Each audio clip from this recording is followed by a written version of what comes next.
If I asked you to describe yourself, who you are, what you believe, what you want, what would you say? Now strip all of that away. Take out the expectations, the things you were taught to value, the parts of yourself that exist because someone else told you that they should. What's left? Who are you when no one is telling you who to be? Some of you might already feel uncomfortable. Good. That means you're thinking. Growth rarely happens in comfort. Welcome back to Echoes and Realities. I'm your host, Orion. If you're new, I'm glad you found your way here. If you've been here before, you know this space is for everyone. I don't care where you're from, what you look like, who you love, or how you define yourself. You are welcome here. No exceptions and no pretending. Today, we're digging into something that's been ingrained in all of us, whether we realize it or not. How much of who you are is genuinely you, and how much is just a reflection of what the world told you to be? It's a heavy question, one that demands honesty. So, as we go through this, let yourself be open. Let yourself sit in the discomfort. Because the truth is, some of what you think is you might not be yours at all.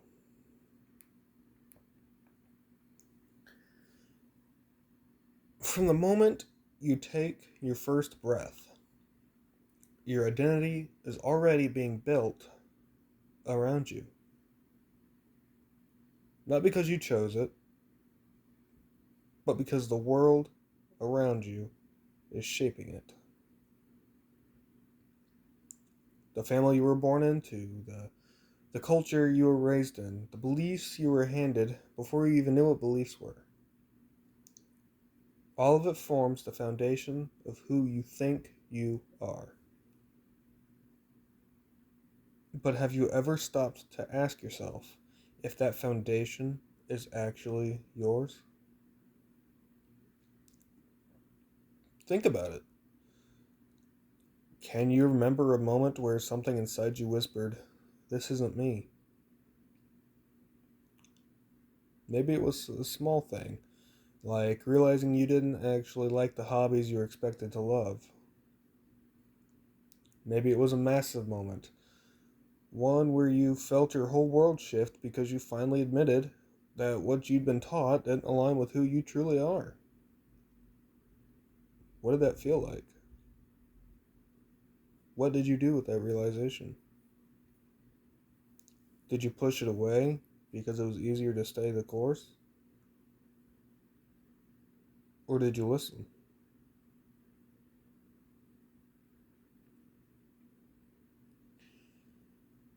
We live in an era where who you are isn't just shaped by your environment, it's shaped by an algorithm. Social media, for all its connections, also breeds comparison, pressure, and curated identities. We get fed these highlight reels, and in response, we create our own, whether we mean to or not. So let me ask you, are you showing up as yourself? Or are you presenting a version of you that you think people will like? Let's pause for a second. Think about the last time you scrolled through social media. How did it make you feel? Were you inspired? Did it make you feel like you weren't enough? Did it push you further into an identity that isn't yours?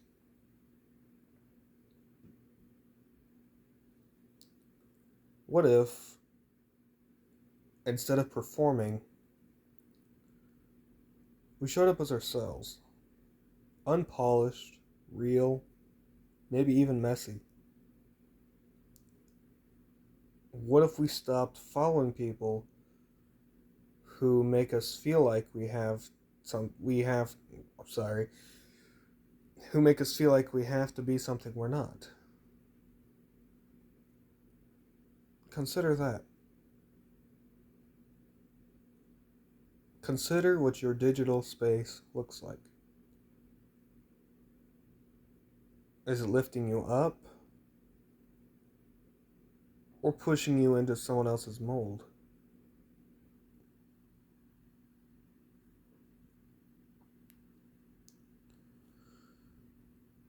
Now let's talk about the different versions of yourself that you've worn like armor. There's the one your family sees, the ones your friends know, the one you bring to work or school, and the one that exists when you're alone in the dark, staring at the ceiling. Which one is the real you? Or are they all fragments?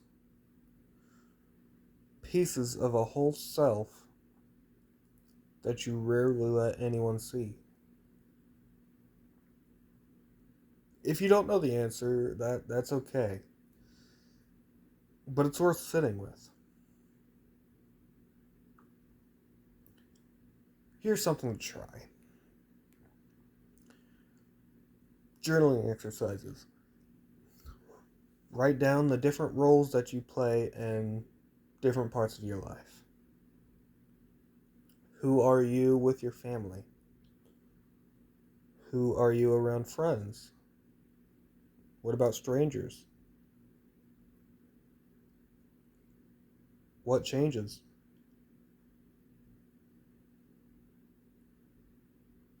And most importantly, why? The next thing is social media detox. Step back from the constant feed of expectations. Take a day or even a week away. See what thoughts surface when no one is looking.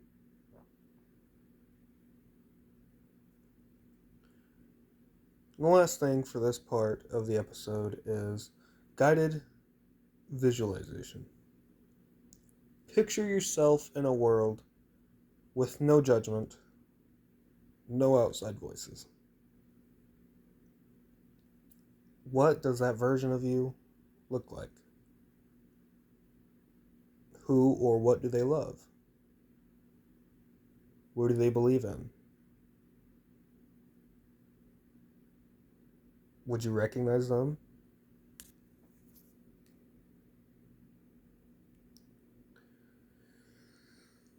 For a lot of people, life moves forward without them ever stopping to question their identity. They wake up, they play their roles, they go to sleep. And maybe they never even realize that they had the power to redefine who they are.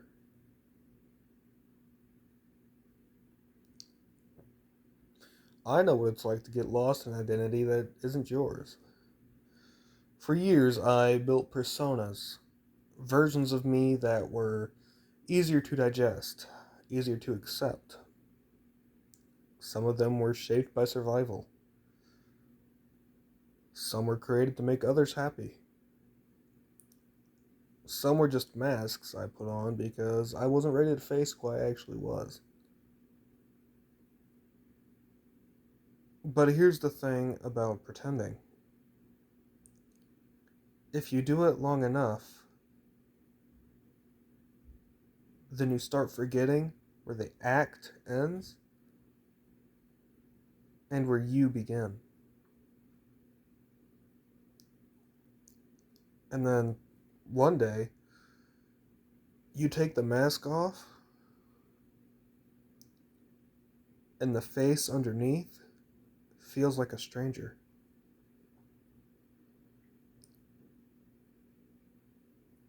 That's a terrifying feeling, I know.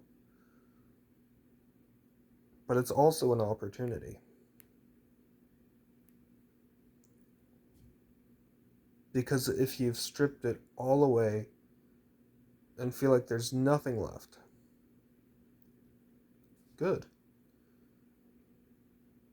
That means you get to build yourself from the ground up, piece by piece, with intention.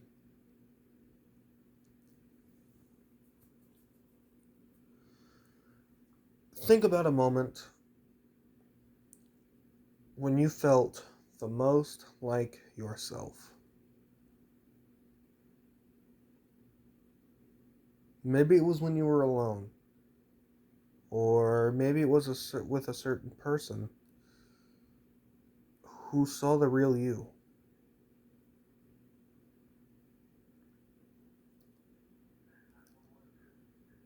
Now, think of a moment where you were playing a role.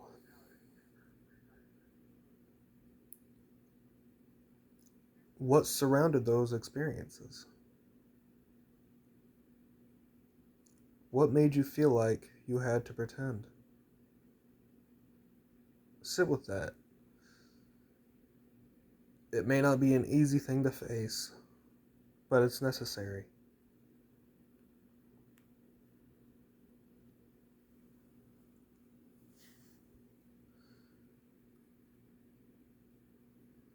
The process of figuring out who you are is messy. It's not a straight line. You'll shed identities, try on new ones, and sometimes find yourself back where you started. And that's okay. Here are a few things to try to help you with that process. Number one is a values check. Write down what truly matters to you. Now compare that to the beliefs you were raised with. Are they the same? Or did you outgrow some of them?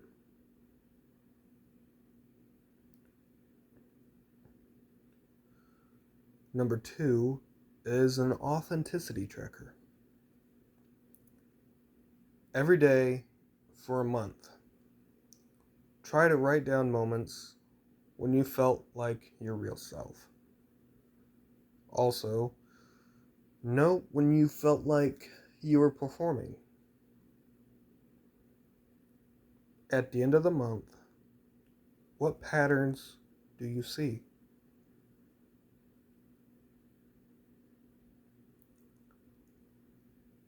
And number three, seek new perspectives.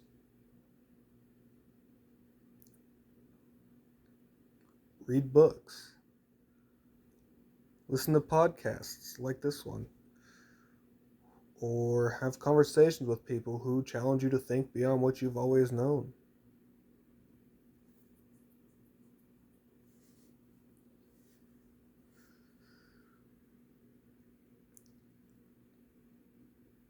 I'm going to leave you with a question.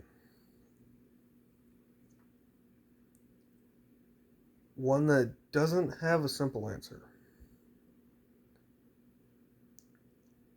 One that you'll ask yourself over and over again throughout your life. Who are you when no one else is looking?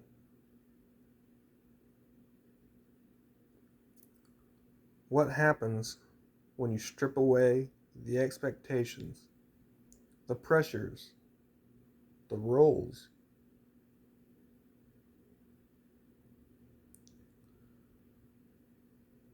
What if the person left behind is the real you?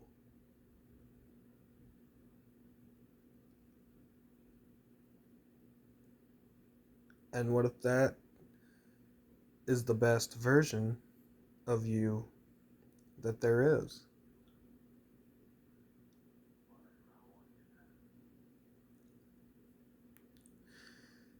If you got something out of this episode, share it with someone who you think needs it. Comment, rate the podcast, do whatever you feel is necessary. This is Echoes and Realities, and we're here to question, challenge, and redefine who we are. Thank you for being here. Thank you for showing up for yourself. I'll see you all next time. Orion, signing off.